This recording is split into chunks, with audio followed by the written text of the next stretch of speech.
video, I'm going to demonstrate how to create a workflow task to automatically send reminders to students that their USI could not be verified.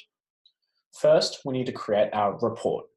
We're going to choose the class enrollments warehouse report. Next, we're going to delete all the filters. Now we're going to add the final percent, USI verified, and USI exemption filters. Next, we're going to set the first filter to be less than 100%, USI verified equals no, and USI exemption has no value. Go into the display fields and we're going to add the contact ID under the learner's details and also the class ID. Hit done and submit. Now you can see I've got quite a few students who have not actually had their USI verified yet. So I'm going to go ahead now and save this report, making sure to give the save report name the word workflow.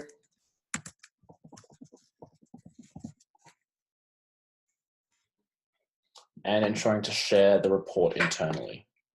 Now, the reason I include the word workflow here is firstly so that it's easy to find when we're actually setting up the workflow, and also so that other administrator users know not to modify this report.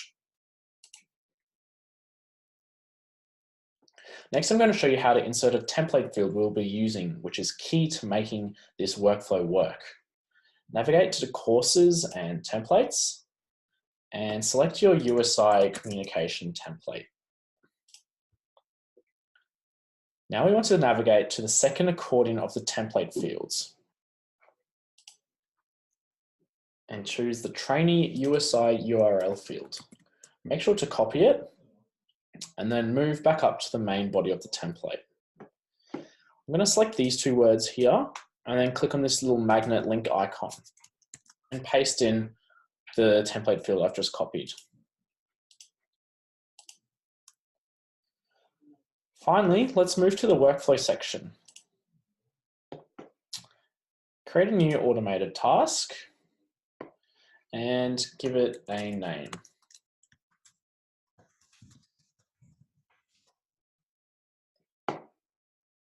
And select the send contact template action.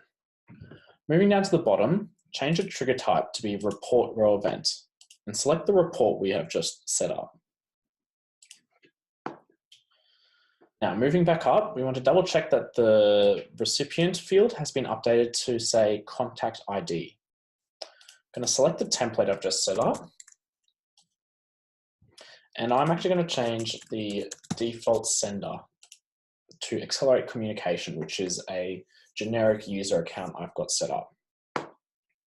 Finally, I'm going to use my schedule I have set up to run once every 2 weeks.